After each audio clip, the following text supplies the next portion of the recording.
Hello everybody and welcome to the stream. For anybody who is new to the channel, let me introduce myself. My name is Chris. I have worked on all 6 seasons of The Expanse. Season 1 and 2 I was a graphic designer, and then season 3 onwards I did VR among other things as well. And yeah, this is a very special live stream.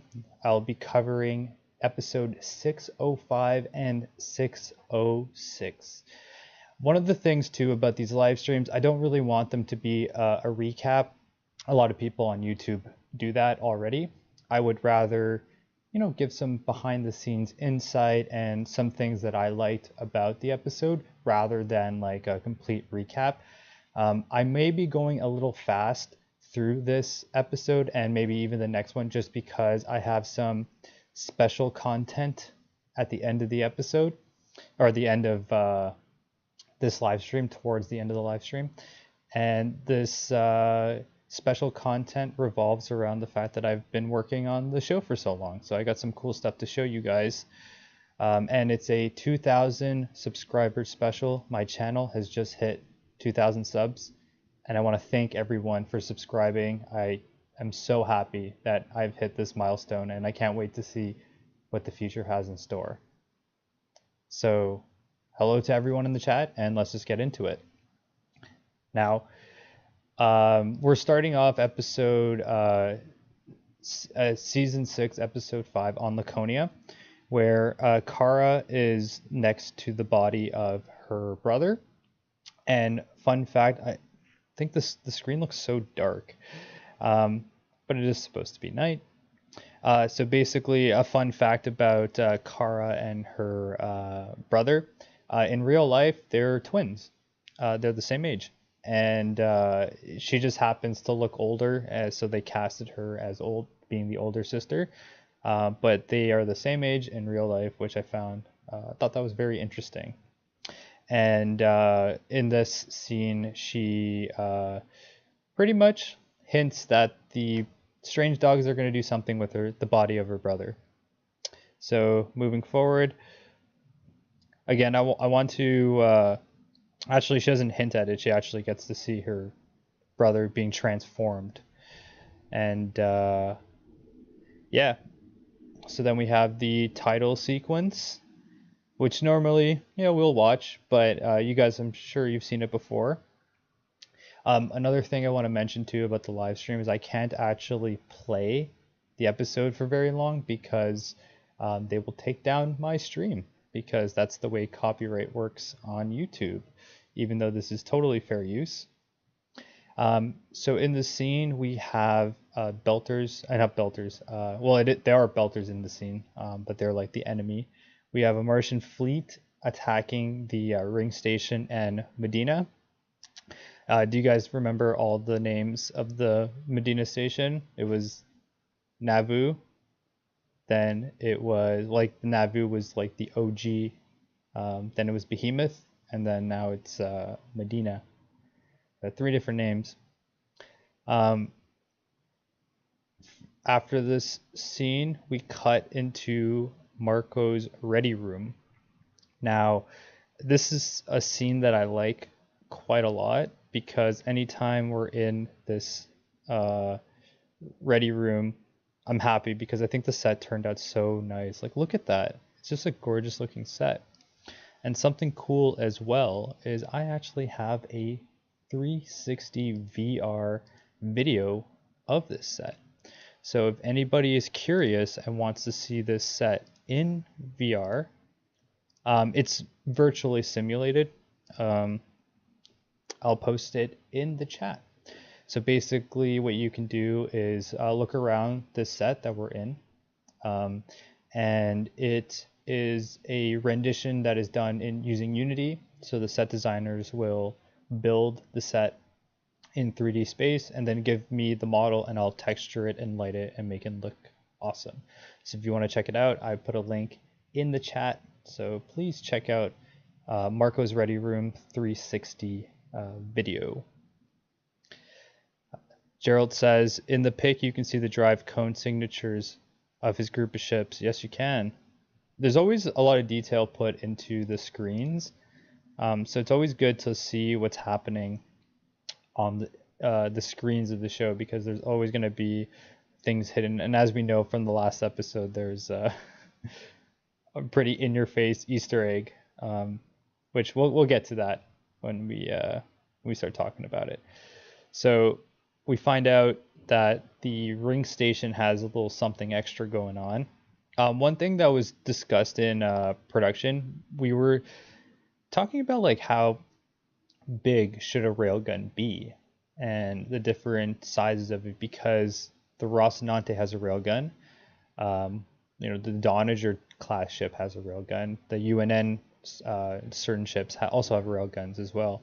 So we were wondering how big would the railguns on the ring station be, and that was something that came up pretty early on. And yeah, I have a little like scale chart of them size wise. Maybe I'll make a video just straight up on railguns. I think that might be interesting. But yeah, and I also want to thank Sir Gussie and Olivia too. They're the mods of this live stream. Can't do it without you guys. It's always good to have some extra eyeballs on the chat. Once in a while we get spam, but I don't mind it because it shows that enough eyeballs are on the stream that there is spam involved. I don't know. So yeah, thank you, Sir Gussie and Olivia. Olivia also works on the show as well. She's one of the mods on the live stream. Okay, moving forward, we have the situation that they're talking about. They're like, holy crap, they got some tech that is like way beyond what we thought Marco and his army has. So yeah, keep moving forward. At this point, we have Bobby that's, acknowledging that, you might be a little soft. I was gonna say Showray. You might be a little soft, Avasarala. Hello, Hector. Hello, Badatna. No, Glenn. Thank you for being in the chat and supporting my channel. I really appreciate it. I've gotten like huge sub boost recently. If you see like there's like a line where it's like my subs steadily go up, and then recently it's been like skyrocketing, and I really appreciate it. So yeah, I also love this set in the UNN Zenobia. I always pronounce it wrong. It's actually flipped, so this set is also Avasarala's bedroom, or like quarters. So that's what's funny about shows that we like to reuse and repurpose sets all the time. And this room in particular is a briefing room, but it's also Avasarala's quarters. It flips over back and forth. Again, I just want to reiterate, I don't really want this to be a recap. I want to give like acknowledgement about behind the scenes stuff in the show, because I think that it gives value to it. Like anyone can do a recap, but not everyone works on the show and does a live stream. All right, so fun fact about this set is this drawer here is the only practical drawer in the armory. None of the other ones can open up. It's literally just this one here. And that's because early on in season 1, we used it to put the body of the Martian, or it was like it had a body bag or something for the Martian that sacrificed himself, and I forgot his name, that gave the Tachi to the crew. So yeah. Oh hey Belinda, what's going on? And CBLWV says, Chris, the subs went up because we found you. I'm glad you found me, because I'm here to stick around. We also got Flip and Burn in the chat. What up, Flip and Burn? Your name's awesome. So yeah, just wanted to mention that. I thought it was interesting that this is the only practical drawer that opens up. Moving forward, I love it when we have people come in from previous seasons. Of course, because of COVID and a bunch of other stuff, we weren't able to get like all the guest stars we wanted, but we got Praxin, and we got I'm gonna mess her name up, LV. I think that's how you would say it, LV, a scientist that was on Illis. So it's always nice to have guest stars on the show. and reoccurring guest stars, I guess you can say, that were in previous seasons. Uh, Here they find out that Drummer is on the way to help Ceres, bringing food rations and other, I'm assuming, water and air as well. And yeah, LV is phoning it in. Yeah. When we saw Prax, I was so happy, and I can't remember what episode that was, but we saw Prax on the screen that was giving the genetic code for to help Earth with the food, stuff like that. All right, so anytime we're in the Tynan, I'm always happy. I think the Tynan Ops is my favorite set, probably. It's definitely one of my favorite sets. I absolutely love it. I like the fact that it's like a mismatch between. There's a lot of layers to it, I guess you can say, is what I enjoy, and that and the Razorback and the Rossi Ops are all like my favorite sets. I don't know which one is like my actual favorite, but they're pretty much all tied for first. The Razorback is cool too. Will says, when Prax says, "I missed you, my friend," I nearly cried. Yeah, I know. It was so nice to see Prax. And Terry in general, he's such a cool dude as well. He's actually the guy who plays Prax, Terry. He's covered in tattoos. So when he plays Prax, they need to like cover his tattoos up. I just thought that would be an interesting fact. So here, after a successful battle of killing a bunch of, or damaging the Martian fleet, the crew on the Pella are celebrating. And a fun fact about the Pella ship is this actually used to be, elements of it used to be parts of the Rocinante that we flip back and forth. So I just thought that would be interesting to talk about.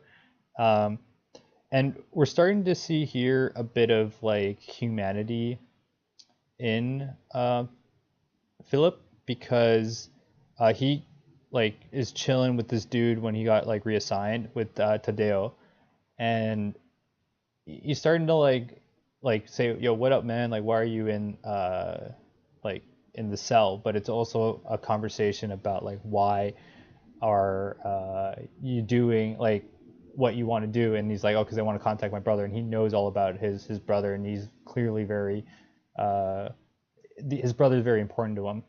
So I think this is a significant scene for the development of, or like, especially when later in the episode, Philip's actions. Yeah, we'll get to it. We'll get to it. Here we find out that the arm tech, the arm gel, regrowing of the arm doesn't work all the time. So, hey, Paul, what's up? And sorry to be laid up in bed. Oh, you got COVID, Paul. Oh man, I hope you recover, and I hope you stay healthy, man. Keep hydrated, and I know so many people who've gotten it recently, and it's really scary. Just keep safe, wear a mask when you have to, and yeah, Paul, I hope you recover quickly. But it's still nice to make the stream. I really appreciate it. Alrighty, I'm trying to get through the episode pretty quick, so I'll have time to answer your questions, and I got a little bonus stuff to show you guys. I don't know if everyone's seen, but at the end of this episode, or at the end of this, I got some cool stuff to show you guys. Who's wrenching? Olivia Livy Travels is Olivia Mackis. She works on the show as well. Says could be his real tattoos. Needed to be cleared, so sometimes they are covered and fake tattoos are applied instead. Yeah, so she's talking about like tattoos in the film industry. Usually, if an actor has tattoos, those need to be cleared because the tattoos on a person are actually copyrighted, like the artwork, unless they sign a release saying that like it's okay for it to be used in like for commercial purposes. Olivia knows a lot more about tattoos in the film industry. But the one thing I have to say about the actor who plays Josep, he does not skip on chest day at all. You know this guy's doing his bench press, his barbell presses as well. Like, look at those pectoral muscles, man. Damn.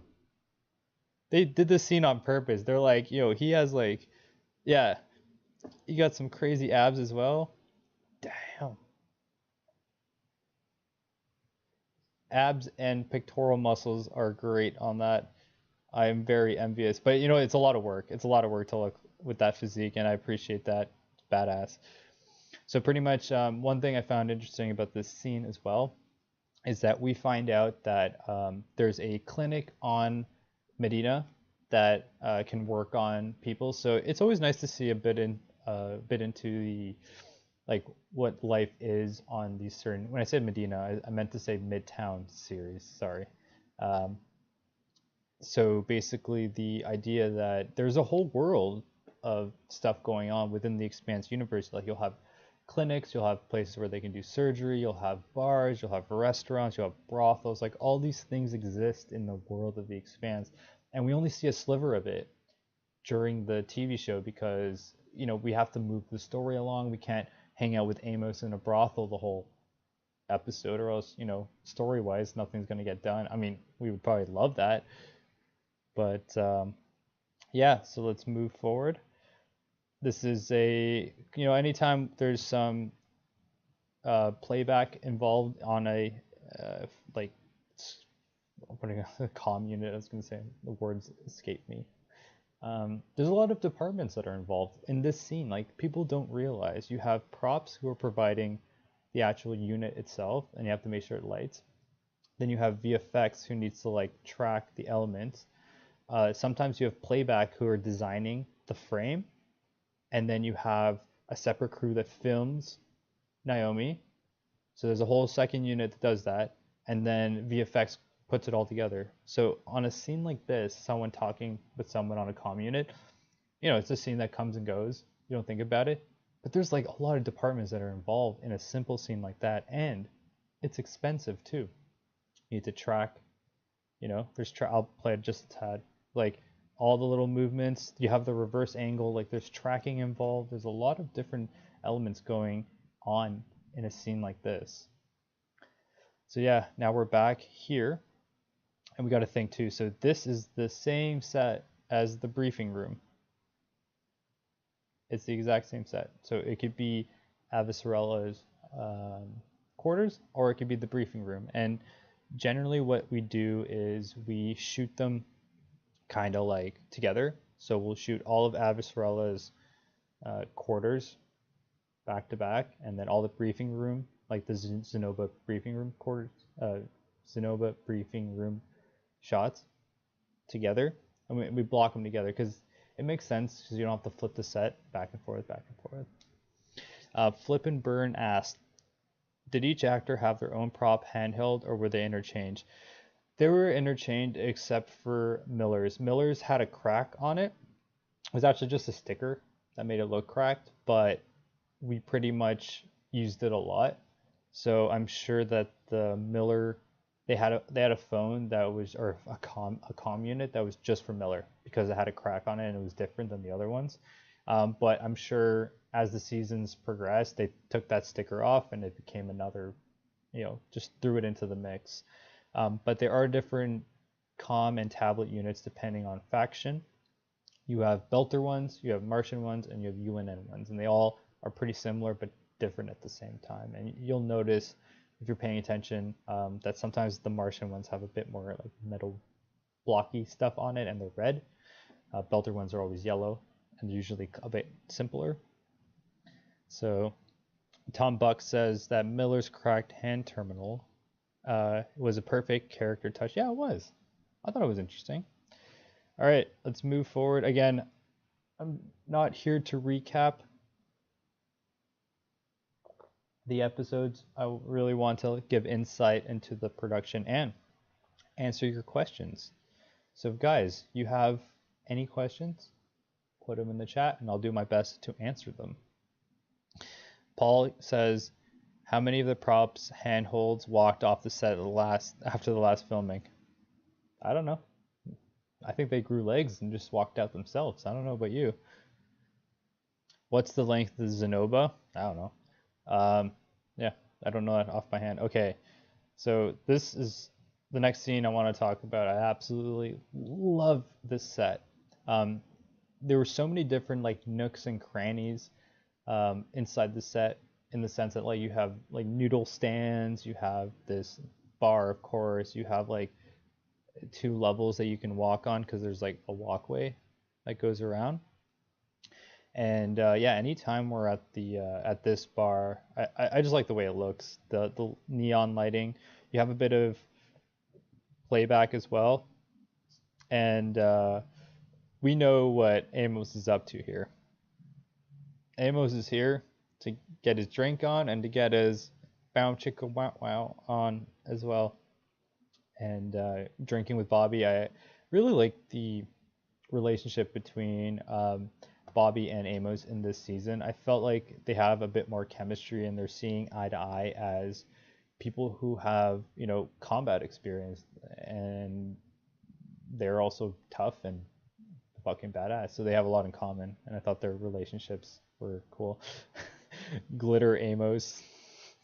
That's brilliant. That's really funny.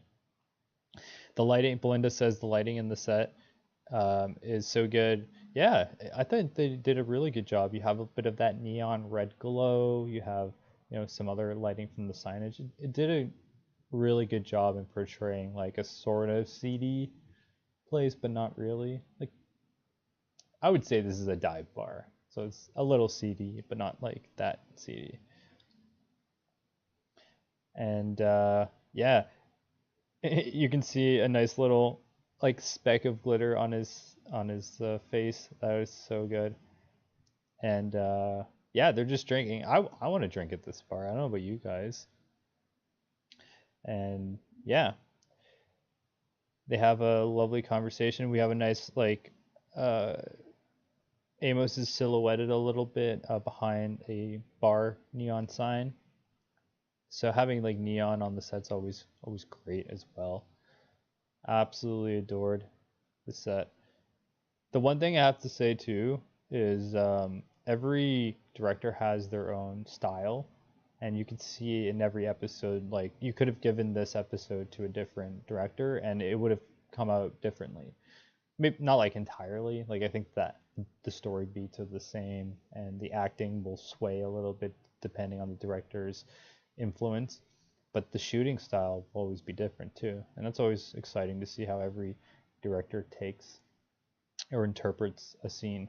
And here we have a very gruesome shot. So I guess the arm did come off, or the arm that wasn't growing too well did come off. And yeah, we're figuring out that, you know what, regrowing an arm might not be the best thing to do in this scenario, and we might have to put a prosthetics. But we know that the prosthetics are, you know, they're good. They're going to be amazing. Like we're 200 years in the future. The prosthetics are probably going to be just as good as regrowing an arm, probably. And then you could probably switch your arm out and use other stuff. Like you can put like a saw or something on your arm and do some like handiwork. Um, so yeah, trying to get through some of your messages. Any idea what the soundtracks for season 5 and 6 are coming out? I don't. We are so far removed from the like production of the soundtracks that I cannot answer that question, just because they do that stuff at a studio way outside of the production. But I know everybody's been wanting it to come out, so hopefully here's a petition, links to. I don't think that the any petitions are going to help anything, to be honest. So whether it's a petition to get Clinton's like soundtrack out, or to have more of the show, like petitions aren't going to help anything. And especially, do not, if you guys are at looking at any petition, do not donate anything to the petition. It does not go to the production. It does not go to help the future of the show. It goes right in change.org's pocket for advertisements and other probably like administrative stuff. It does not go to the show. Okay? Thank you. Just want to make that little statement. All right, so in this scene, we find out that, you know, the Belter polyam belter fam is now being completely split up. And yeah, that is really sad for like Drummer, because it's her legitimate family. The idea of family in the future is a bit different in the sense of the polyamorous ideologies. It's a lot more normalized and not really like stigmatized, I would say, at least in Belter culture, but a little bit on Earth too. I mean, like Holden had like how many parents? So it's like it's a thing that's in the future and it's kind of like normalized. Let's look into the next scene. Back on the Pella. Um, Interesting thing about the Pella is the Pella Ops used to be the Rossi Cargo Bay, and the Rossi Cargo Bay used to be the Night. So that's interesting tidbit that we use and reuse sets all the time. And actually, it was another set too. It was a swing set for, oh, I can't remember. I'll acknowledge it in a video one time, but it used to be something else too. But for like one little scene, I think it was early on. It must have been season 1 or 2, when they're on a ship to get a transponder or something to find out where the oh man, I'm really like scratching my brain here. It's a set where they went to go find the location of the scopula and they needed like a transponder code or something, and it was that set. I don't know, it was in season 1 or 2. I'll and so that also used to be this set too, which is weird how many times this set is flipped around. So yeah, Marco finds out that his son is caught from the same cloth. Over here we find that Philip is doing something that is helping his buddy out, and he's trying to get a ping down to Sirius and be like, hey, is my homie's brother alive? Tadeo's like, is your brother alive? Then he finds out, like, this scene's actually like really intense because we find out that not only is his brother not alive, but he helped plant the charges that led to his inevitable passing. So yeah, I always feel for Belters because like he was just following orders and was told something. Like he said, "Oh, don't worry, no Belters are gonna get hurt." But like, come on, guys, like you're blowing up a dock, a port dock. There's gonna be casualties on both sides, regardless, when you do stuff like that.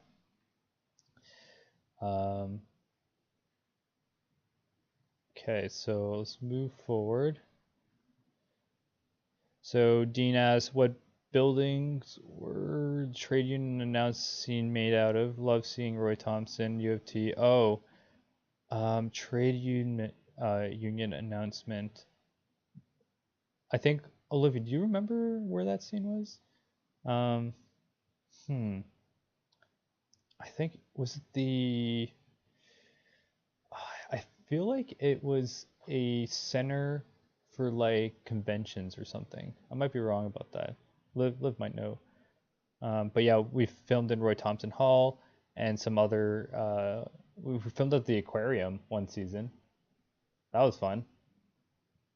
So yeah, we have Kamina Drummer back on series. Toronto City Hall. Yeah, we filmed there too. So we're finding out that no, it's like, you've been cleared, so you don't have to wait in line like everyone else. And she doesn't want to, but obviously she is important because she needs to get stuff done and can't be waiting in line. It's like, you're a leader, Kamina Drummer. Do you know how many new ones you built for the season? When you say new ones, do you mean sets in general, or you have to be a little bit more specific than that, Jonathan? Built a lot of sets, a lot of new sets.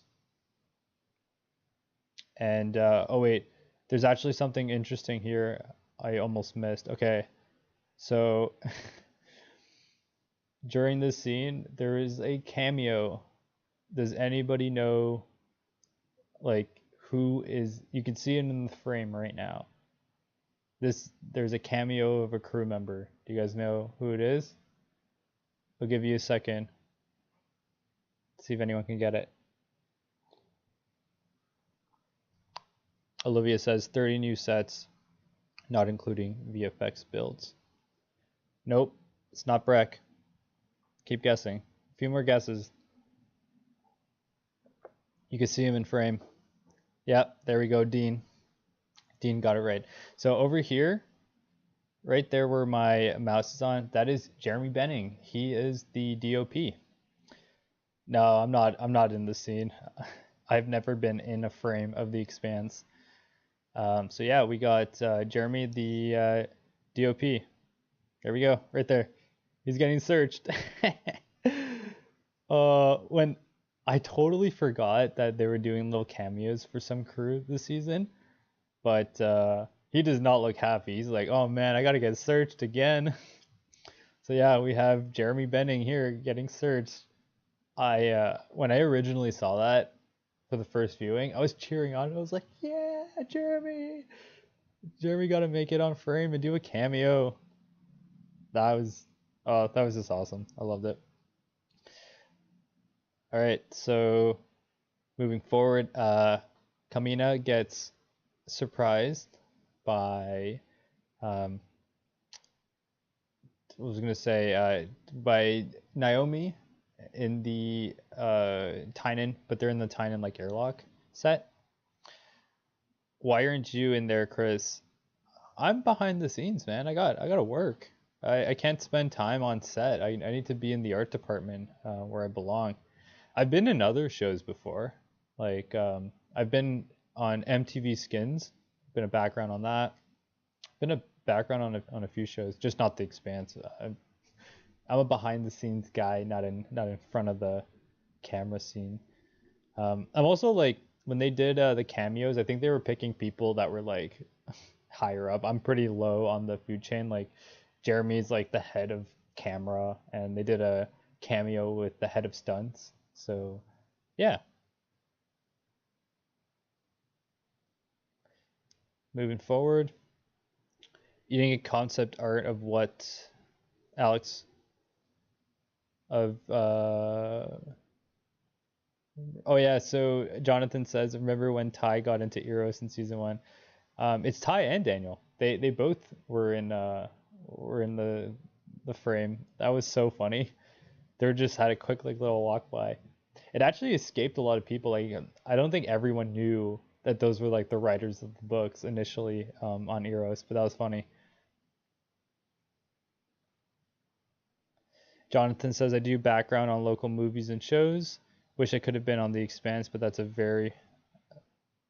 a shot very far away from me. I mean, you got to think too that the last season of The Expanse we were limited because of the pandemic of how many people we can have on set. So basically, we had about at one point it was very like the number was very small, but eventually it got to like 50 or 70 ish, like people unmasked on set. But early on it was like a lot smaller than that. Like I want to say it was like in the 20s, and then for the bigger like series shots we were allowed to have more people, which was a good thing because it'd be hard to like make series look filled and active full of people without having, you know, the number of extras allowed on the set. Alrighty, so let's move forward. We're almost done this episode. Good. So we can get to the next episode. You guys all know what happens in this scene. I absolutely just want to take a moment and appreciate the Tynan as a set. It's just gorgeous. Walking around. Okay. So Liv says it went from 5 to 10 to 50. So imagine doing a season of The Expanse and you only have 5 people like unmasked in frame at once. It's hard. Also explains why we had so many people on like comm units and stuff, like why Prax was in a little screen. I mean, his availability was a little difficult as well. And yeah.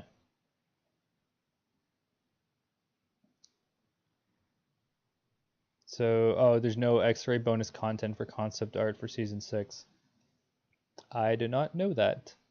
Yeah, no, there is concept art. I saw a ton of stuff. Look at the spaceshipper on Twitter. So here we have a very important scene. It is the acknowledgement of these two factions saying we need to work together to destroy Marco, or else we're both going to be screwed. Alrighty, we get what happens here. Let's go into the final episode of The Expanse. And I'll just skip the recap. So I would suggest, just want to mention too, I'm going to go through this episode as well, but stick to the end because I got some interesting stuff to show you. It's not like spectacular or anything, but it's cool. It'll interest people who are into The Expanse and cosplayers and stuff like that. But I got some cool stuff to show you guys at the end of this episode, like me giving my thoughts on the season, or this last episode. Here we have, this is like diving into like horror territory almost, when we see Zan's like revival into this like proto humanoid, I guess you can say.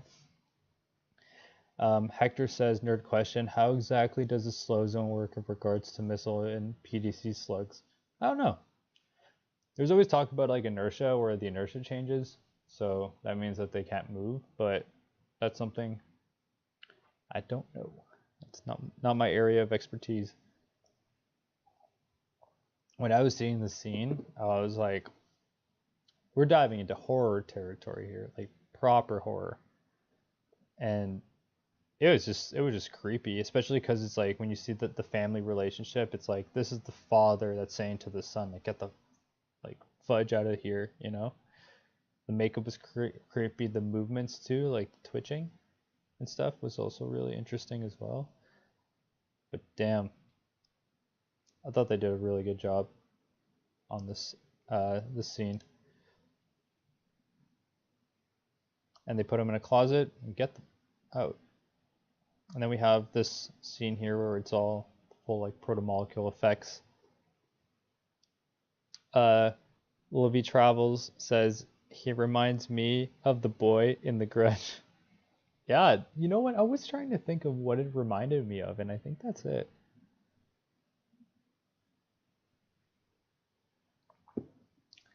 Paul says the saddest interview was when Ty and Wes were doing the Rolling Stone ones. We all hope to see more of the story, but Wes having shaved his beard was sad to see. Slow part.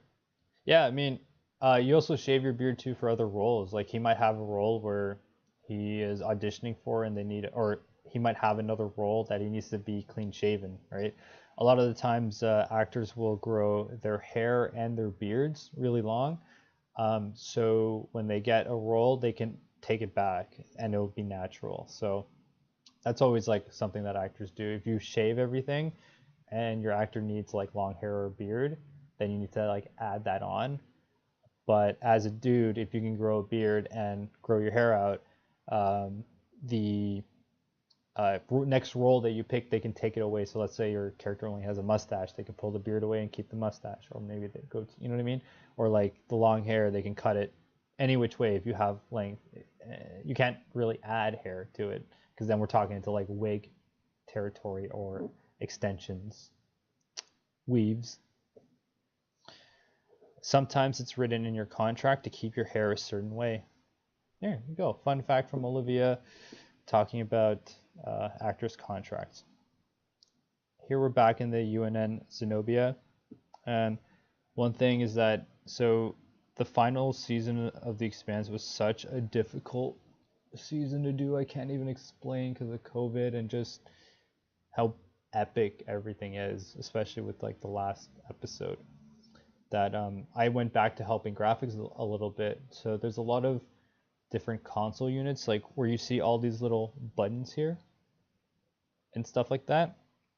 I had to like cut out, like laser cut start. Oh, I didn't do it personally. Like I designed it and sent the order out. So basically, it's laser cut out like this, and then we mount on top like graphics that will give like little codes and signals for each button knob, but there were like hundreds of them on this set. Maybe not hundreds, but like I just remember the order when I sent it out. I was like, times, like I would have one console unit, I'd be like, yeah, this is times 20. This longer one times 15. It was just like absolutely bananas. Jonathan Frakes might have a beard related contract for Star Trek, but he also might just like a beard. Who knows? I think he looks good with a beard, so maybe that's why. Yeah, this set was very intricate, and it was difficult to build because it was just so, everything was just so tight, and also yeah, but it was good to finally see it on screen. One thing I noticed is this with everyone, that you can't, on the last episode, you just can't skip the title sequence. Does anyone notice that? So here we have an exterior shot of the Free Navy that's en route to the ring. Here we have Philippe going to his station. And again, we're in the Pella. The Pella looks great. The exterior of the Rossi. Now, I want to hold here just for a second, because this is really interesting, because I think this is the first time, or like the first scene, where we see the Rossi with its brand new spanking upgrades. The armor, the new proto metal armor. We can see a little, like the reflection right here. Get a little hint of it, and that ship has been through a lot, been through quite a bit. So yeah, basically it was just cool. So yeah, we've been, the Rossi's been through, like, it got a railgun upgrade, got the landing gear upgrade, it got like new paint job multiple times, because remember when it was a gas freighter, like Tachi, then gas freighter, then gas freighter without the gas containers, then it became like the more modern look, then it became the more modern look with the railgun, more modern look with the railgun and landing gear, and now all that plus you got the new armor. So that's really cool. Oh, can you see my Rossi? Look, I like to, during my live streams, I like to hide the Rossi in random places in my apartment, because that's on my kitchen table. You wouldn't really have a Rocinante on a kitchen table, I don't think. It's probably not the best place for it. Like, you're just like chopping onions, and there's like a Rocinante right there, and be like falling on top of your like stir fry or something. But yeah, right there, got the Rossi. Maybe I should hang the Rossi down from the ceiling at one point. That'd be hilarious. All right, moving forward. This is a long episode, so let's get into it, guys. So here we are in the cargo bay. Now, in this scene, can you guys see the similarities between the cargo bay and the Pella? Does it look similar? See how there's two levels, and like just the general shape of it. Here, see if we can get like another angle. It's the same set. Well, at one point it was the same set.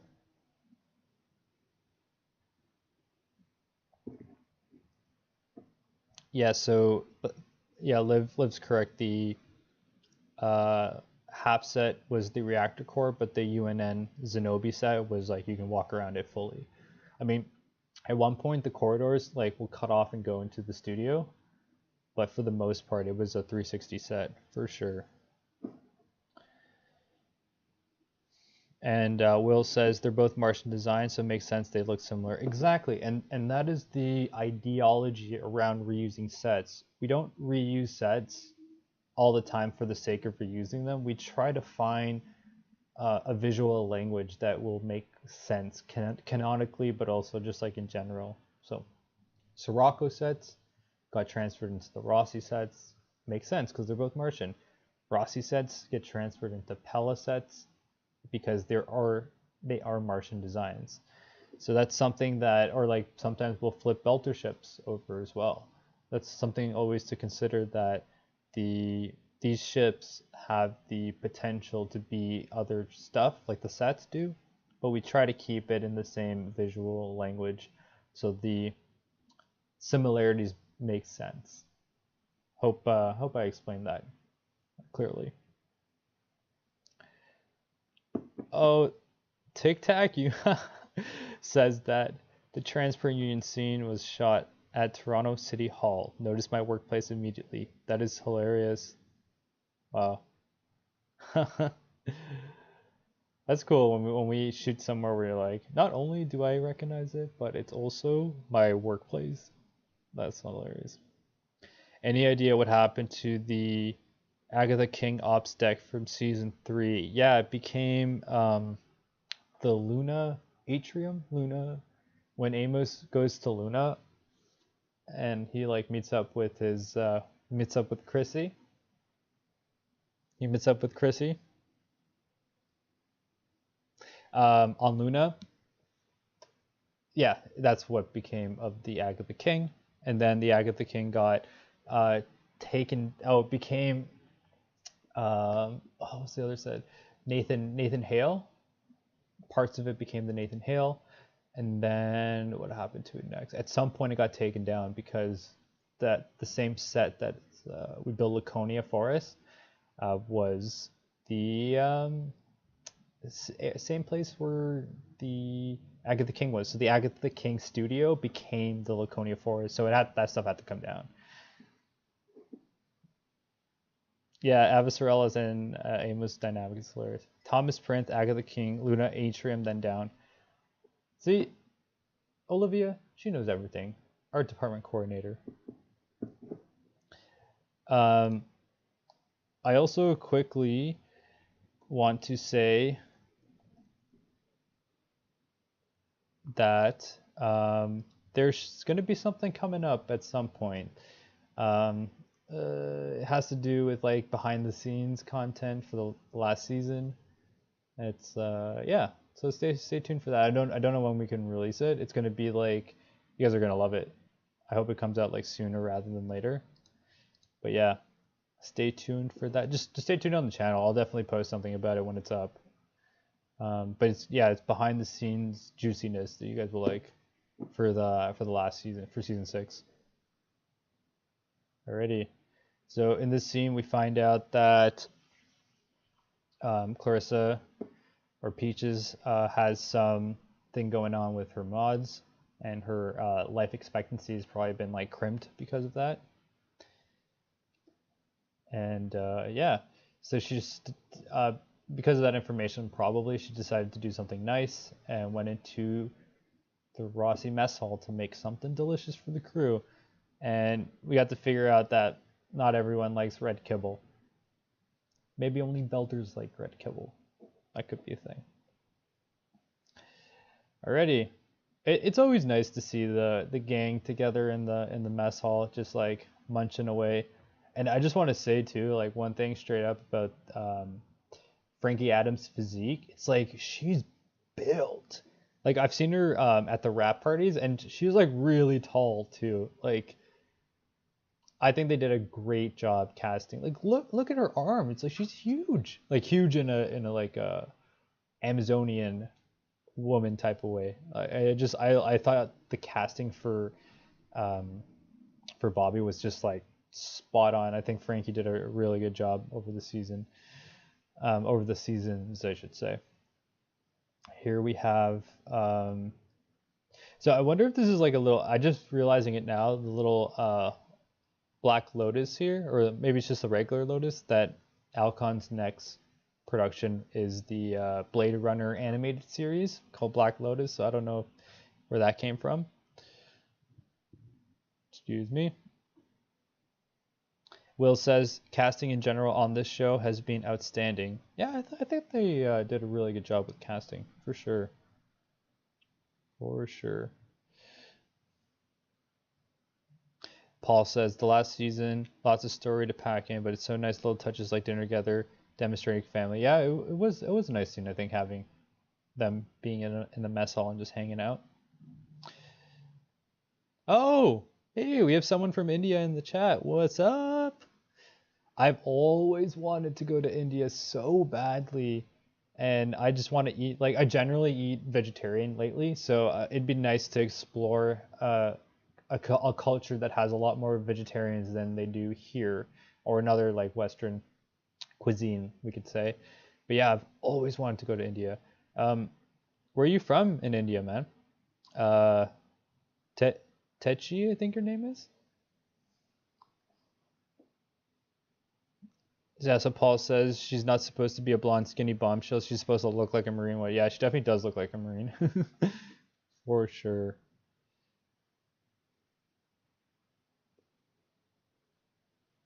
Ah, thank you very much for watching. I appreciate all you guys sticking around watching the videos. I got more stuff in the works. Always got more stuff in the works. I have so many video ideas and not enough time. So yeah, we're here in the Tynan, and then we go back from Tynan to the Zenoba again. A little state called Bihar. Cool.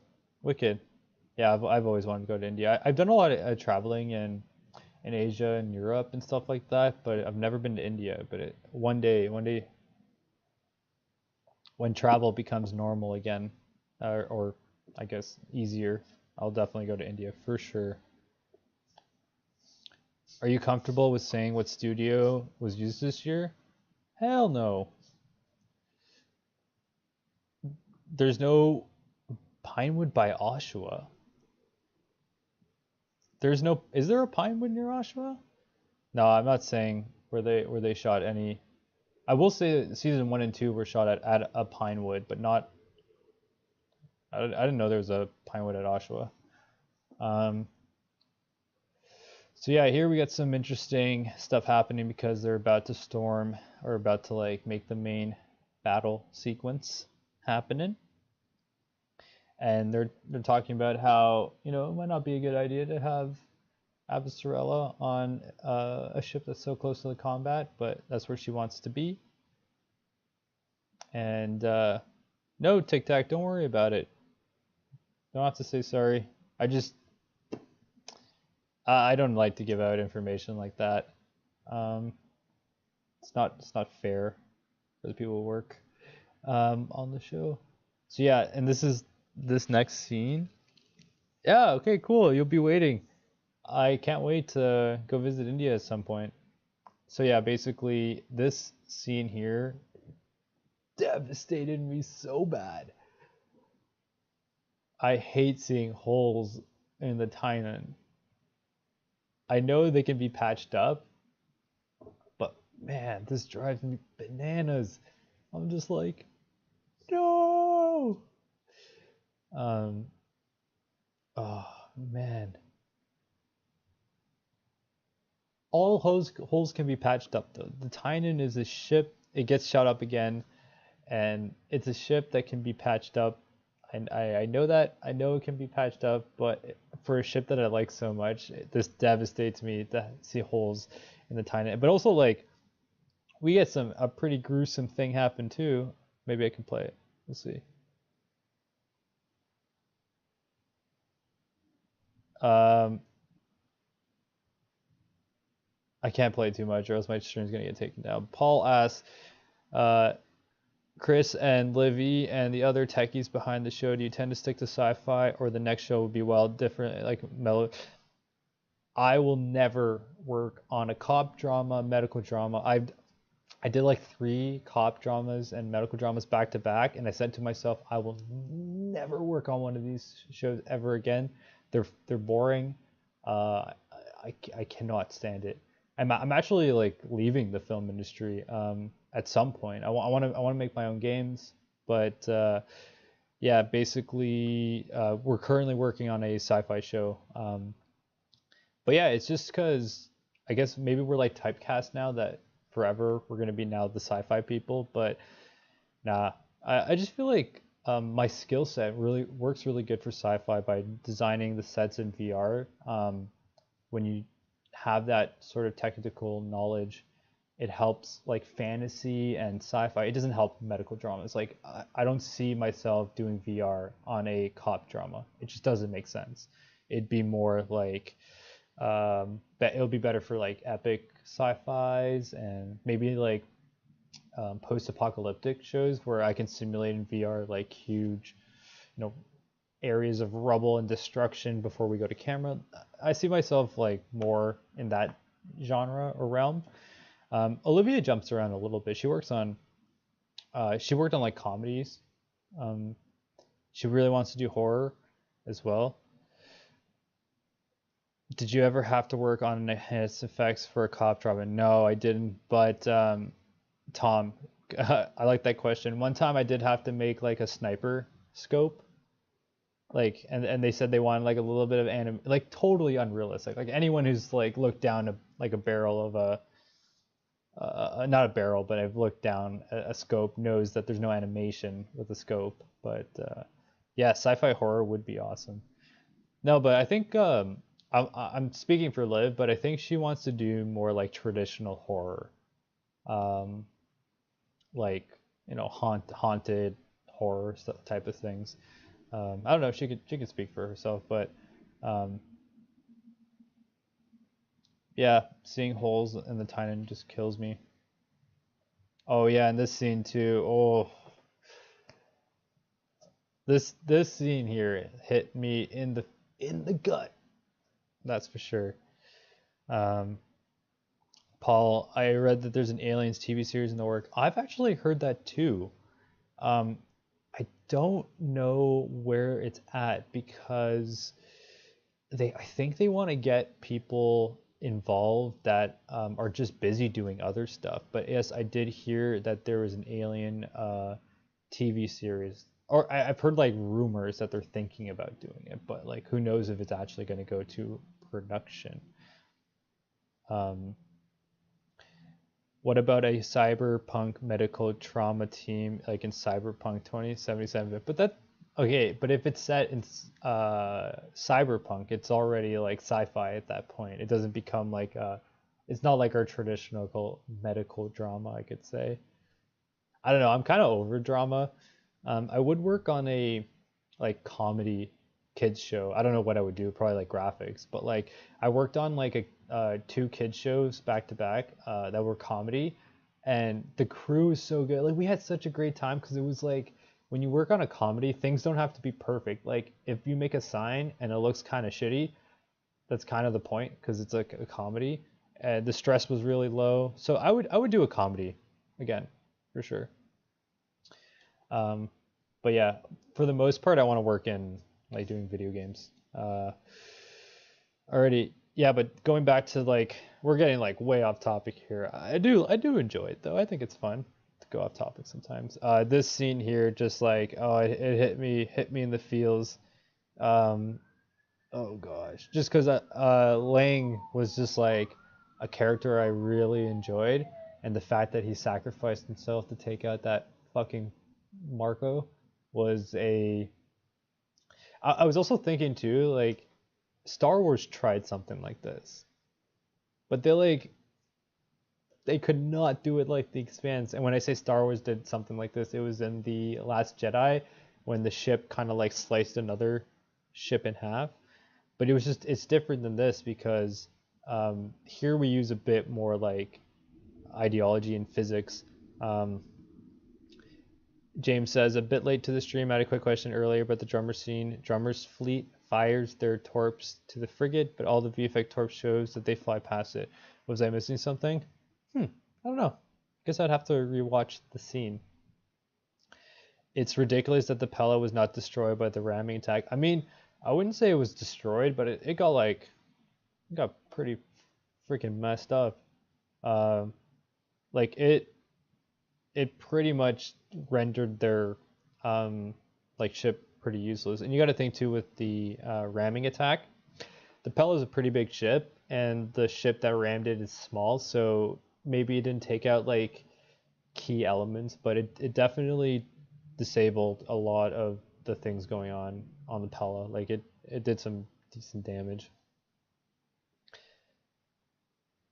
Yeah, so Liv brings up a good point is that the Martian ships have a superior build quality and Belter ships are a bit more makeshift, meaning that if you were to collide the two together, the Martian ship would probably take less damage than it would normally if the build quality wasn't so good, I guess you can say.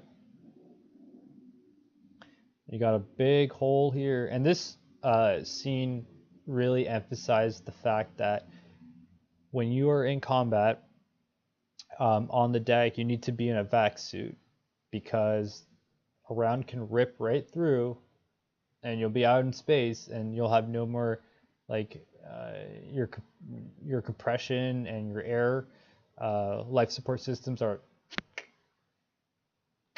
gone. So you need to be in a vac suit to keep yourself, alive. It's just something that anytime they're in combat, they're like, all right, we might get a hole ripped through us, so let's get her vac suit on. Yeah, that scene was a gut wrencher for sure. Moving forward, we have because this episode's long, so let's try to like grind through it. If I can make a video game of your dreams, no budget or restraint considered, what would it be? Probably two ideas. I'd want to make a game that uh, would be in the Expanse universe, but like small scale. So it would be kind of like an RPG, except for um, have you ever played Deus Ex Machina? No, Deus Ex, like the newest one. It'd be like that, but in the Expanse world. So you get to see a little bit of Taiko, you get to see a little bit of bars, you get to see a little bit of. It wouldn't be like huge, but it would be smaller and detailed with multiple different like areas to explore. That, and I would like to make something along the same lines of what I'm working on now, but just a bit more like detailed and in depth and something like that. And I'll get into the game that I'm working on right now. I'll yeah, Mankind Divided, yeah, that game. Um, I would make something like that, but in the Expanse world, if that makes sense. I think that would be a lot. That would be a really cool idea. Like some people think it should be like an epic RPG, and I was like, nah, keep it small. I would want a Fallout style game in the Expanse world, open exploration. That would be cool. That would be really cool. All right, here we have a really cool scene as well. It's pretty smart. Like if you're gonna try to land on the um, ring gate station, sending out a bunch of distracting like pods and then pods that are actually filled with real units is probably a good way of doing it because then you can distract the railgun fire, but it's risky too. It is risky as well. I wonder, do we have the screen? Where is that? The screen with the Easter egg. Is it coming up? Yeah, but that scene is absolutely crazy because it's just like a roller coaster, right? Oh yeah, so here I want to mention too that we're in the cargo bay. Hatch opens up, and what do you call it? Peaches goes down into the so it goes down into the reactor room. But in this set, like it goes to nothing. Like in the cargo bay, it's on a bit of a riser. Then you have the hatch that opens up, and then as Peaches goes in, there's like studio floor at that point. But then what you do is you cut, and now she's coming down this like the ladder in the reactor core. So that's like a little bit of movie magic there, where practically the set goes to nowhere, but you can always cut. And oh, the Easter egg was before the pods dropping. They were coming in online and calling. Okay, well, you guys have all seen the Easter egg. We really need to move forward, or like we're never gonna get through this episode. But yeah, you guys have seen the Easter egg. So is this also the Pella? The Pella ops deck is the cargo bay. So this here is also the Pella ops deck. You can see it.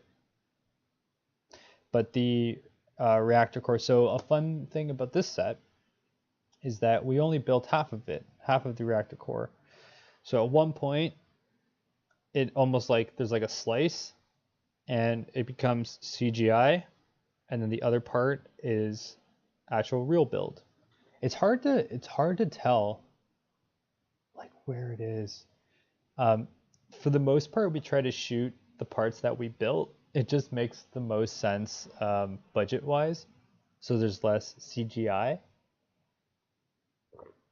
but there is some CGI work in the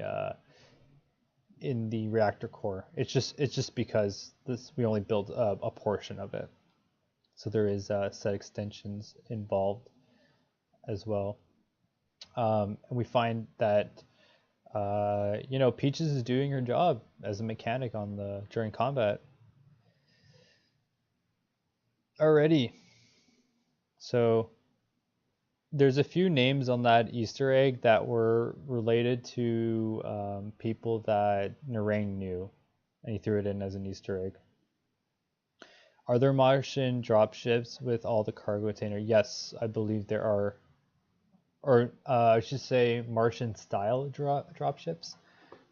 Because they could be UN dropships as well. They could be Martian dropships. But yeah, they were, from what I saw, it looked like there were dropships involved as well. And this scene here, oh my gosh, absolutely crazy filming this, because we have Amos, like, he's having lights and stuff going around him, and it's all CGI, but he's actually sitting there. So yeah, so Tic Tac, you're right. The unknown ones were Narain's martial art instructors. One of them was like a teacher or something, like not like a martial arts instructor, but like a school teacher, and another one was something else. I can't remember. Yeah, like it's just crazy. The scene with whatchamacallit, Amos in the chair. The shot of Amos sitting in the chair intensely for a full minute was my favorite shot of the episode. Yeah, it was cool. It was a cool scene. And here we have Dominique coming down to go see what's up with Peaches. We know that she got rocked, but she's holding on. She's holding on. And I think this was an important scene too, because she didn't use her mods, which was interesting. Yeah, so here we go. I'm gonna play a little bit of it. So we got Amos here, like, doing a really good job. On paper, it's like he's sitting in a chair and stuff's going on around him. Like on the day when they filmed this, it's him in front of a green screen, or blue screen, I should say, and they're doing all this crazy camera work and stuff. You got to think too. There's also some CG here at some points, like the thrusters coming out. Sorry, I was laughing. Jonathan says, no one in human history has ever sat harder. And that is so true. Like the pinnacle of sitting. And boom, here we have the surface of the ring gate. So, you know what? Actually, guys, I need to go to the washroom really quick.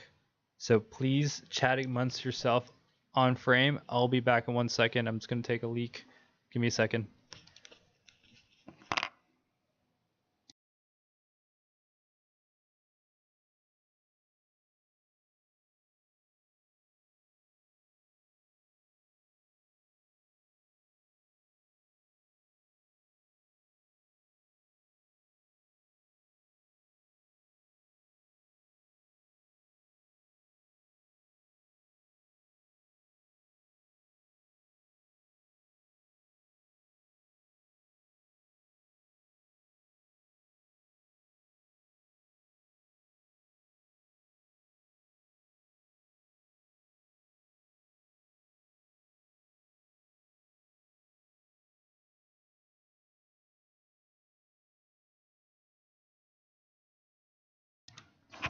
All right, I'm back.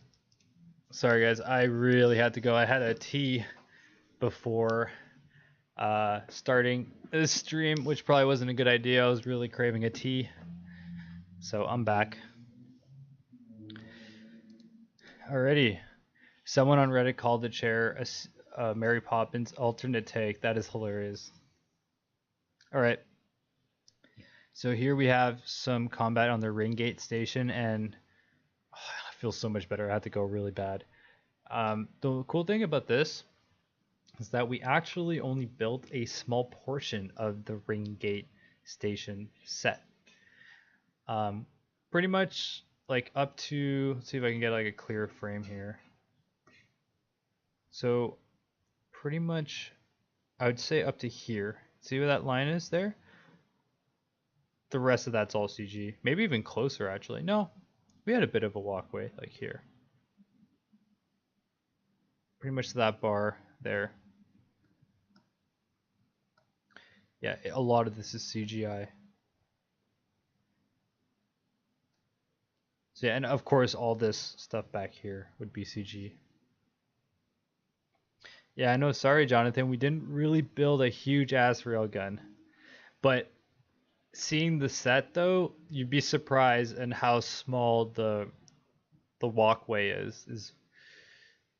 We had the walkway and the underneath section. Yeah, so the part where they go underneath was an actual build as well. So there is sort of like 2 layers of this set. If you picture Amos sitting in a toilet, it gets pretty funny. Yeah, that is pretty jokes. All right, so here on this set, we have it. There's 2 different like levels to it. You have it goes down like 1 there, but all this here is CGI. Like all this over here, and yeah, parts of the platform are also CG. Like that tube there is CG. It's cool. It's a cool looking set. So I remember at this point they wanted to call in like air cover, or like air support, but you know, sometimes you can't always rely on air support. Sometimes you need to get yourself out of a situation, and Bobby takes it into her own hands. The X-ray still photos of the scenes were awesome. No, I can't. I don't really want to leave where I am on this point. But it's cool because Bobby is here and she is taking some hits. Definitely getting shot up, but her armor's pretty strong. But you know, she has to watch out because I remember in her interface, it's like there's some RPGs that she's more worried about than the small arms fire, I guess you can say. No one dies with the full bladder. Yeah, it's more relevant now than ever, right? Because I have to go up and go to the washroom. Alrighty, so, and this is a callback to season 2 when she was training. So I really like that tie-in to season 2 when she was training on in Mariner's Valley. It just made everything so like wrap up nicely. Having all these shots go up, and it also makes you appreciate too that the suits are more than just like I got a machine gun here. There's, you know, a little bit of other stuff going on as well.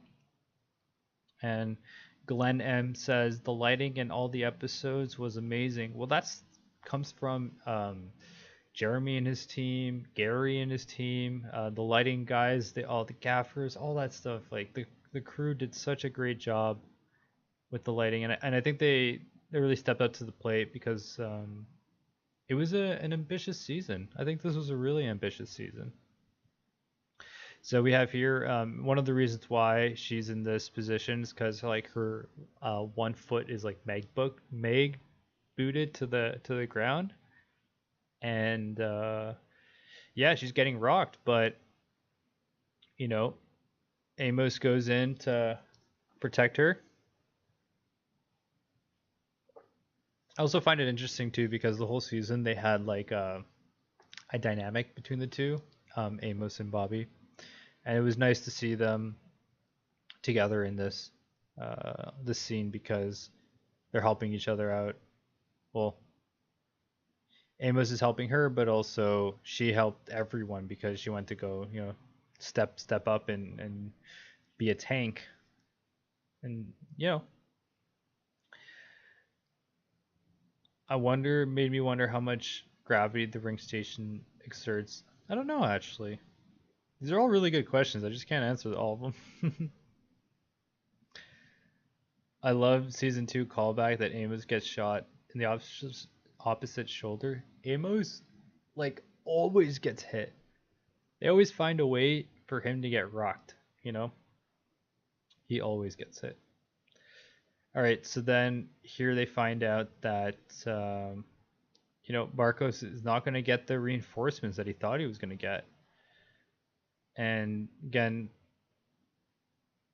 in the Pella, you got to remember too that the Pella is made to look like it's bigger than it actually is, in the sense that like we have different sets that will shoot in, but in reality, like on the studio floor, it's not that big. Like it all fits within a studio like space, and a lot of sets get kind of like flipped back and forth sometimes as well. So Life is Pain, that is a really good name actually. It says, I'm pretty sure it can change its gravity. I mean, when it comes to the protomolecule and what it can do, it can definitely change its gravity. It can bring stuff that are no longer living back to life. It can make proto robot Miller, like the protomolecule can do a lot of crazy stuff. Flippin' Burn says the scene that my absolute visual scene that is my absolute visual scene in the entire show is Bobby getting covered by Amos getting covered by the Rossi and saying fuck yeah Rossi. Yeah, that was good. Hector says he has to go. Catch the rest of the stream later. Have a great time.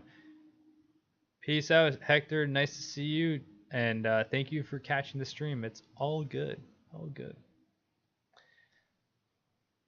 So yeah, let's move forward. They found that there's gonna be two ways. Okay, so we know that like they both got rocked because Amos's arm, but also Bobby is scratched up as well. They definitely took a lot of rounds, and yeah, they're trying to figure out like how are we going to defeat Marco and the rest of the Free Navy. And they found that sometimes the best method is one that you think outside the box and say, hey, instead of us trying to do something, why don't we get the ring gate to do something by activating it in a mysterious way. So we have this crazy scene, and I say crazy because it's like we're getting towards like the end of the episode, where they find that the ring gate closes and they're still going through it because they think it's clear. We've been back and forth through the ring gate before. What's going to be different now? It's like, what's going to be different is like you're going to get rocked, bud. That's going to be the difference. And the one thing I find interesting as well is that now instead of like the bluish glow, we have a bit of a red glow as well, which is showing that the protomolecule works in different ways, and it could represent that with color. So when things are blue, it could represent more of like a life force, you can say, the yin in a way, and the red could be more like death or destruction, which could be like the yang. I don't know, did I get the yin and yang right? But yeah, so I thought it was really interesting to see this red sort of glow happening when involving the protomolecule and its technology. So I didn't, on the first viewing, I didn't understand what he said. I was like, it's actually not the protomolecule eating the Earth ship, it's the alien that killed the builders. Oh, interesting. So I was thinking like, what is he's saying? and he was saying veer off, like veer off, veer off, veer off. Yeah, you guys can be right actually. Uh, but like huge spoiler warnings on what you guys are saying in the chat. I'm not gonna repeat it. But yeah, you guys are probably right. I haven't read all the books. Ah, okay, I see. The reddish things are different things. All right, cool. I was gonna say that's going way into yeah, when he said veer off, you knew he was screwed. Already. So now we have like the rising act is done, and now we have pretty much like the resolution of the story. Technically, in the world, they wouldn't know that yet. Yeah, that's true. Well, they knew something's up. Um, so here they're discussing that they want to make a trade union, a transport union, I should say, and they're trying to figure out the best way to do this. And I think that I like the way that Holden is dressed as well. He looks a lot more. I don't know what to say. His demure kind of changes with his wardrobe in this scene. I think they did a really good job.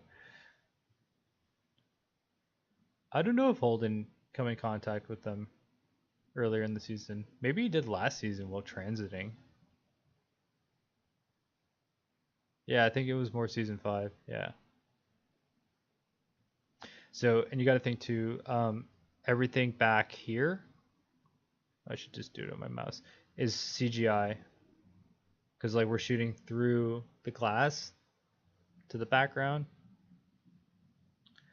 Um, yeah, also, sorry guys for getting that wrong about the ring station and the red stuff. I should say the transit gate. I do these live streams. I can't get everything right, and I'm also like my mind is just like so full of like random content that it's hard to like keep track of everything. Alrighty, so yeah, so we have this transport union. We were talking about where was this shot actually, and I don't remember. Maybe Olivia knows where this location is. I forgot, but it's an important scene because they give the seat to the transport union to Holden, but Holden says, first two things I'm going to do, put drummer in second. City Hall. Okay, thank you. So this was Toronto City Hall. So Holden's like, first thing I'm going to do is put drummer in second in command, and the next thing I'm going to do is resign. So I thought that was a very interesting and good way to kind of wrap things up because, you know, if you have a happy belt, you have peace. That is going to be the underlining story for the future of the Expanse, or like politics, I guess, in general. If your lower class citizens are happy and fed and are prospering, you will have peace, and that's all people want. Is we want peace. Sir Gussie with the super chat, thank you very much for €5. Says, to the transport union, cheers, ladies and gentlemen. Thank you very much for supporting the channel, Sir Gussie. I really appreciate it so much, and for being a moderator too. Really, really, really appreciate it. Tom Buck says, thank you. I was wondering what that building was. I saw a behind the scenes photo from the cast and it didn't look like a set. No, it's an actual like real life place. It's Toronto City Hall. Of course, we added a little bit of stuff here, like where Holden's doing a speech and the platform he stands on. Like we add little things here and there, the benches and all that jazz. Alrighty, and then we have drummer stepping up and being like, "Yo, I got this, fam." And here we have Another really important shot, and the reason why I say important is for people who love spaceships, because we can see um, where they added a bit more of the new um, armor plating, and we can see that they put a little bit on the landing gear here. So they have some in the front. So it's like in various places on the ship, which is cool. Holden resigns, but he still gets the pension, though. He ain't no dummy. Yeah, it's true. He still gets the pension. Because you know what the thing is, too? In that X-ray, where Holden gets a chance to work on the Canterbury, he's like, I don't want to do that. It's like, I just want to chill. So it seeing him being the leader of the transport union, like, I never saw him doing that. He doesn't want to fucking do that. He wants to just like he either wants to be kind of like a mercenary or just wants to chill. Like he wants to hunt pirates and just hang out. He doesn't want to lead a union. Like Holden doesn't want to do that. At least I don't think he wants to do that. Um, but yeah, and we get to see shots of the crew all together talking about again we're in the in story screenplay writing. You got your climax and you got your your point, and then you have your falling action. This is all the result of just like the falling action, wrapping up any loose ends. And this is really important too because we don't do a lot of flashbacks in the Expanse, but this is key because we saw how devastated Naomi was after seeing the Pella disintegrate essentially. And in her mind, she thinks that my ex-husband's gone and my son is gone as well. However, we find out that that's not necessarily the case. Find that Philip has a different plan involved. And it's kind of nice too because it's the scenes with him working with that skiff actually has meaning now because it's like he has a ship that he can potentially use. It's like they introduced the ship before. He's flown the ship before. He worked on the ship, presumably like to fix the hull. So it's nice to see this come full circle. And there's a little bit of and this too here is a classic scene. Something funny I said, someone know that Philip led Tadeo behind. Yeah, he did actually. You know what? That's kind of a dick move, right? But maybe trying to get Tadeo out of this cell and to get him on the ship might have blown his cover. So he was just thinking about himself at that point. Oh man, poor Tadeo. I just thought of that now. No. I like Tadeo. So yeah, and then we have them just chatting away, and one of the things I was wondering was how were they going to end the series? What was going to be like the last frame that we see? And I think that's really important. It says weird that the Pella didn't detect his skiff leaving. Yeah, it's true. Maybe he turned. Maybe he found a way to go more stealth by turning comms off. I don't know. Phil didn't know that the transit will not go as expected. Yeah, he didn't know.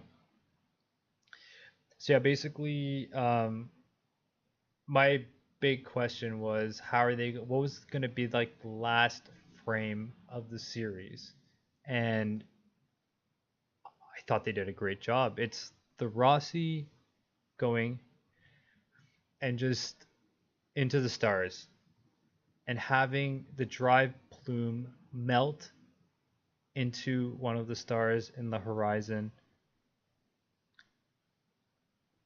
Wow. Absolutely wow.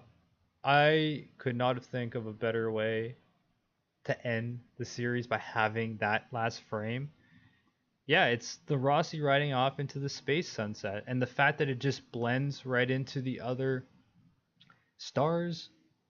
I think it's also, you know, really, really important. It reminds me of Pale Blue Dot by Carl Sagan. Yes, that is a very good book. Um, so close to riding off into the sunset.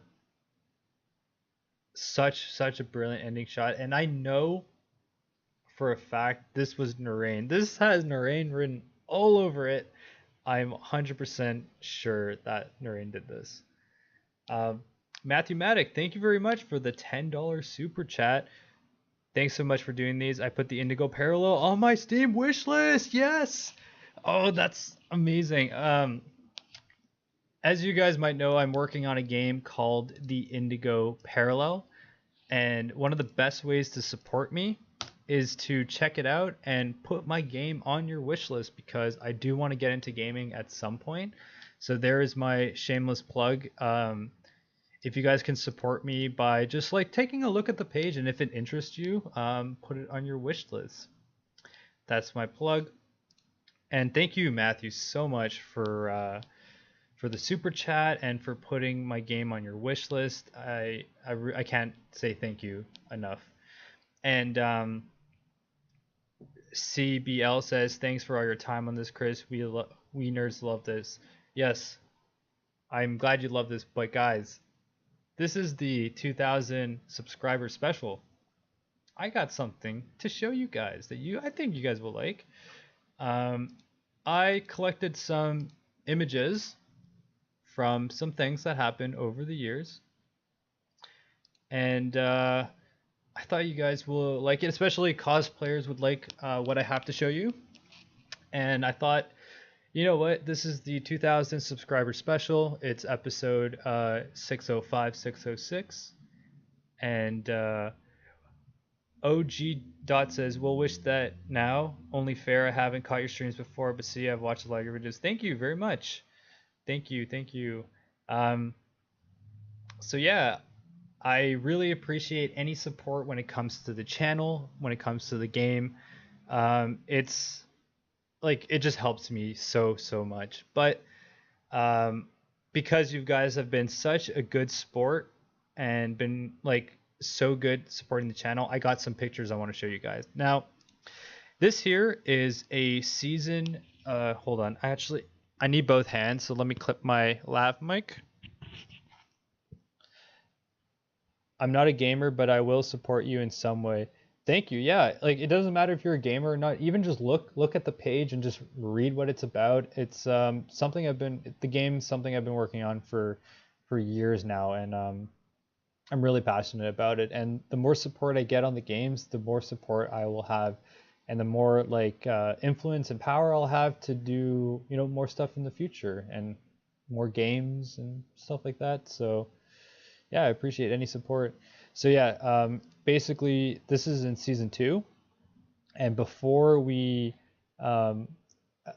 build these helmets, what I like to do is have like a little mock-up of the helmets. So what I would do is I would put like little cutouts and paste them onto the helmet, just with like paper, just to give a general idea. And then what I can do is go to props. Again, I've done this on season 2 and 1, because I was a graphic designer in season 1 and 2, just to let you guys know. So what I would do is I'll put these little stickers here, and I'll give a general idea to props and say, hey, I'm thinking about ordering these type of graphics. Does this work with your helmet designs? And these helmets were primarily for the belters in season 2 that were storming Toth Station. Yeah, I think it was Toth Station. So we needed a bunch of belter helmets, like a shit ton. So, and these were some of the helmets. So yeah, we have different stuff going on here too. I think this is one that's already been a bit more developed. So we have some cut vinyl here we can see, and just some stickers. And they also like to scratch the stickers as well, just to give a little bit of like aging to it. So yeah, we have another helmet here. So if you guys remember the AWP or AW, is it AWP or no? It's AWA. They were Alliance Without, it's something without borders, Alliance Without.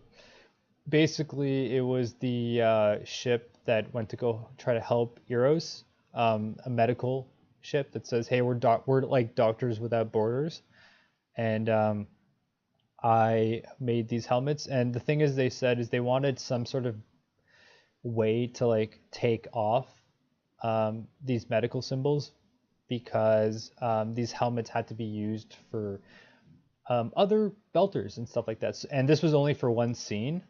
As we can see here, there's another helmet as well, and another helmet over here as well with some stickers and aging, of course.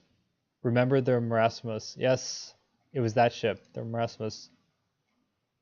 So yeah, this is a photo of the little like tacked on. I don't know if this is what we went with because it looks a little bit heavy.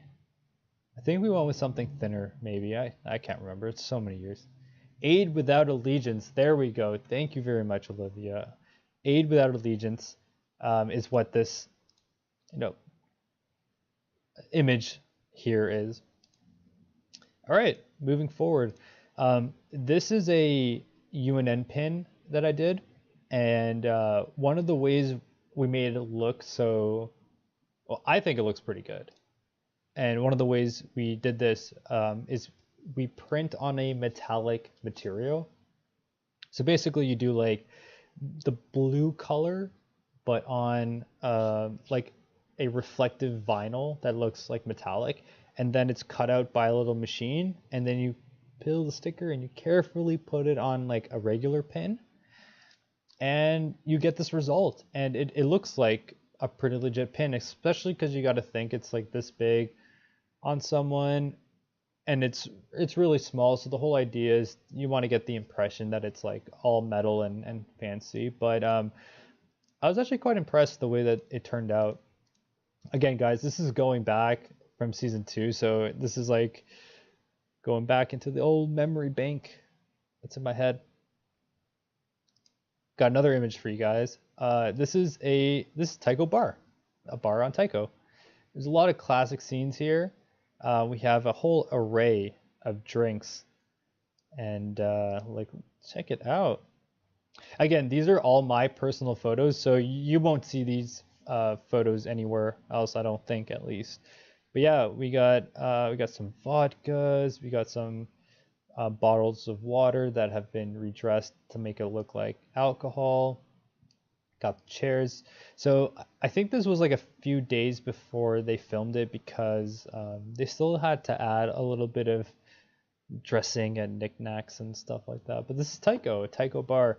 I remember I sat there once sitting at the bar, and I'll be like, no one was there, obviously. It was like before they were filming it, and I was like, oh, this is a pretty cool bar.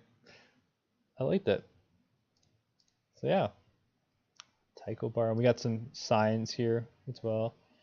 Something Lounge and whatever this is. I mean, doing the Taiko like corridors were really, really a lot of fun. And yeah, let's move on. Here we have, it was supposed to be kind of like a liquor store on Taiko, and you can see the bottles a lot better in this image. And we'll zoom in, and I did most of these labels actually. I for sure did this one. Oh yeah, and this is the bottle itself is that aloe water. We redressed the aloe water. So it's an alcohol cocktail, GB Glen Bowen. We usually get the names cleared. Oh, and I put made on Taiko. That's great.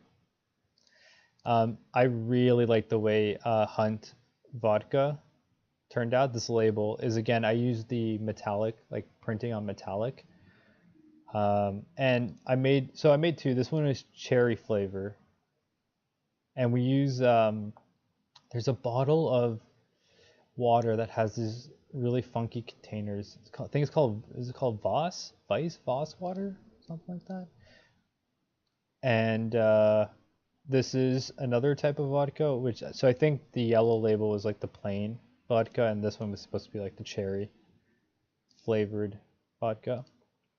Down here we have more vodka. I'm starting to realize I made a lot of vodka labels. But Season. I wonder why it would say Season on it.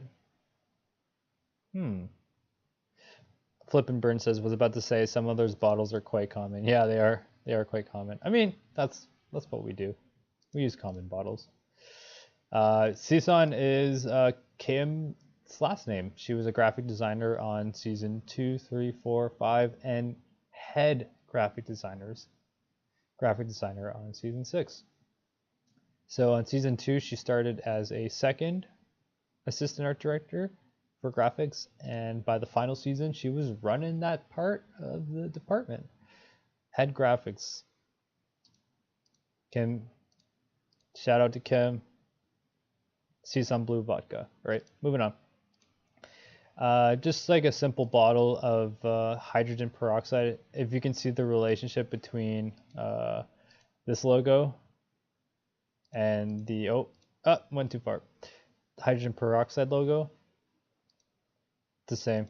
It's the same logo. We use logos quite often. And no bourbon is Scotch because how can you age alcohol? Yeah, I don't know. I just made a lot of vodkas, and here we got some more vodkas. I think because the inside liquid is clear, so when I looked at the bottle, I'm like, is this going to be clear liquid? I'm saying it looks like a vodka to me. Could have made tequila, maybe. A gin. I mean, I made so many. I've made at least like 25 bottles of alcohol on the Expanse. So Taiko Bar went to IKEA for this. Oh, that's hilarious. So yeah, we got some hydrogen peroxide and some more vodka. All the vodkas. So yeah, this is some close-up of Bobby's armor. And you can see that there's Draper is made out of like a 3D printed flex material. Belter whiskeys are typically made from mushrooms. Yum. Second MMC expeditionary unit with some stars, a nice little logo here. Yeah, and this is like a really close up of the backpack.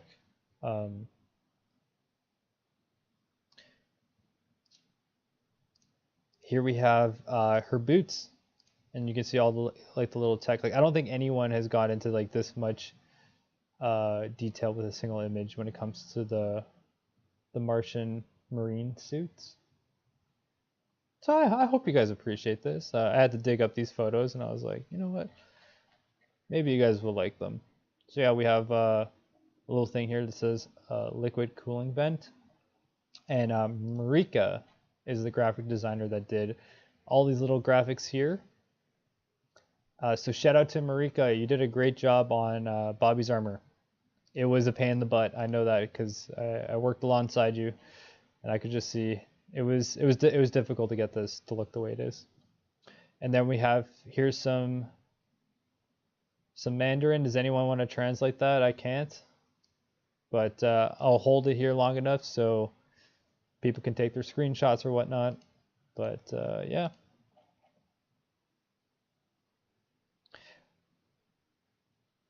Todrick Fox says, I absolutely love seeing all these close-ups of the graphics. It's such an absolute treat. I wish they were more accessible online. I know, it's like, it's not something that people think about to do. I did it in season 1 and 2 because it's my work, or some of it's my work. And we did it because it was our job. But as the seasons went on, I started taking less and less photos. Kim probably has like a whole bunch. But Hao Xing Hai Young Dung, something like that. Yeah. Oh, I forgot too. There's actually some Mandarin here as well. Cool. Hey, we can translate them later. All right. Here we have Star Traders Premium Baked Beans. So this is a can of beans I designed. I can probably find the translation if I look into my backup drives. Yeah, that'd be a cool project at some point to translate some stuff. That's something I was wondering about season 4 and 5. Amazon showed a lot of concept on the X-rays features. Season 6, it's all gone.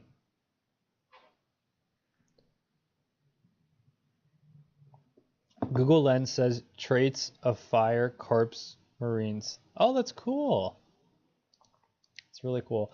And another thing too here is I have South Park playing in the background. When I work, always have something up. It's just the way I work. I'm either listening to music. I like anytime I'm at work, I have my headphones on and I'm either listening to music or I have a podcast or I have like something playing in the background. It helps me focus. I don't know. I think I have ADD where if I don't have that, I feel like lost almost. I don't know. It's something. Yeah, and the thing is too about the translations is there's a lot of aging as well, so it's hard to tell. But if we get the original files, we can figure them out. Might say Mars. Mars in Mandarin is, let's see. Oh yeah. So this here, oh you can't see. This area here says Mars, like right. These two symbols here say Mars, so we got that translate. Expanse beans, expanse beans, expanse beans, expanse beans. Everybody in the chat, come on. Everybody in the chat. Expanse beans, expanse beans, expanse beans. Yep. Here's some expanse beans. Give us expanse beans. I'm very sentimental about beans because I'm Mexican and we eat a lot of beans in Mexico. I love beans. Expanse beans, expanse beans, expanse beans. Yeah. Expanse beans, expanse beans. So yeah, we got some star traders. I don't know where we got the name from. A lot of the times I look up references for like beans and I'm like, oh, it looks like Expanse beans. I wonder if the beans are cheap or expensive. I think these beans are cheap. They look like cheap beans. You know what I'm gonna do after this? I'm gonna post on Twitter. I'm just gonna say I'm gonna post this image and be like Expanse beans, and then all you guys are gonna know what is up, and everyone else is gonna be like, "What the hell is Chris just posting about Expanse beans? This is so random." Yes, you guys did a great job. We have a lot of Expanse beans in the chat. I appreciate that. Expanse beans, 0G propulsion. Yeah, you know who's eating a lot of Expanse beans? Amos. When he was sitting in that chair, he ate a whole bunch of Expanse beans before that, for sure. There was a lot of propulsion happening there after he crushed so many Expanse beans. All right, guys, moving forward, we got some. I think you guys have seen this before. Kim designed this. We have some cultured chicken protein, Ganymede, and genetically modified to be delicious. Beans work well with a strong cup of tea, of course. So let me know, have you guys seen this image, the cultured chicken? It's the same can that Amos uses to beat that guy's skull in that one episode, when they wanted to get information to find out what happened to Prax's daughter. So yeah, it's basically a redressed can of spam. So yeah, it's remarkably free of blood. It's true.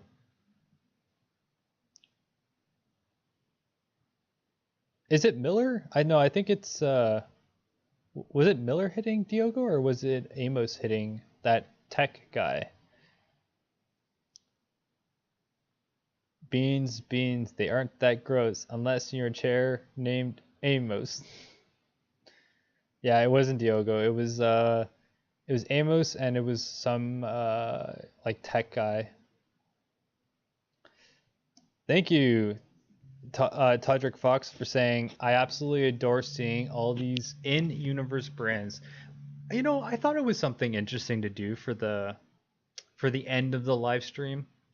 And guys, as I get more subscribers, I might have to do special live streams and we can do some stuff like this, in future. I love doing stuff like this. But I do need to take a slight break from the live streams. I got a lot of stuff I need to work on, and of course a full-time job as well.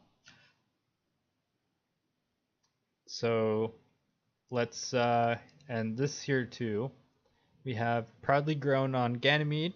Arrabbiata. Arrabbiata is sort of a play on words on angry in Italian. Angry in Italian is arrabbiata. It's a tomato paste. So proudly grown on Ganymede. So we got some Ganymede tomato paste. Here, you guys take a quick look at that. Hold on, let me. There we go. So yeah, we take real products and we'll dress them to make them look like other products. And yeah. All right, guys. Unfortunately, that is the last image to show you for now. I hope you guys enjoyed like the series of images I had for you guys at the end of the live stream. And I did say that I had some cool stuff to show you, and I hope you appreciate it. I will definitely be making more content in the future. I got a lot of video ideas in the works. The cans have expiration dates. Do they? I don't think we try to not put expiration dates on the cans. I'm so glad you guys liked it. I didn't know how you guys. I thought you guys were gonna be like, oh, this can stuff's weird or whatever. You wouldn't like the alcohol bottles, but it seems to have struck a chord. I'm glad you guys enjoyed it. And guys, if you really want to help me out, one of the best ways to help me out is to check out my game on Steam. It's just I've been working on this game for 5 years, and I'll put the link one last time in the chat, and then I'll shut up about it. But yeah, I really appreciate all the support on the channel, and be sure to stay tuned. And I got more stuff coming, guys. I got more videos in the works. Expanse Beans. I'm gonna literally after the stream post on Twitter Expanse Beans, and we'll all laugh about that because we all know what it's up. Thank you, Will, very much for adding my game to your wish list. Yes, the more wish list, the better. Thank you, guys. Flip and Burn says the detail went into creating the sets and props starting in season 1, episode 1. It's what got me hooked initially. So yeah, more props the better. Okay, well, so in the future, guys, I will highly consider looking into the whole bunch of photos I have from the 6 seasons of content, and we can, go through them and just talk about them in the live stream. I'm also going to be using these photos for a for behind the scenes content, but for like videos themselves. And I have a video that's like in the works that I think it's gonna blow your mind. I don't know if I want to say what it is exactly, but it has like something to do with a pachinko parlor, and that's all I'm gonna say. I think that video is gonna blow your mind. I have a video in the works that has something to do with a pachinko parlor, and that's all I'm gonna say about it. It's gonna take me a while to make it, but I think it will be a very interesting video. All right, guys, I am going to officially be winding down. And Expanse Beans. I'm literally going to post this on Twitter like right after the stream. I want to thank everyone for this amazing live stream, and peace out. Bye, guys.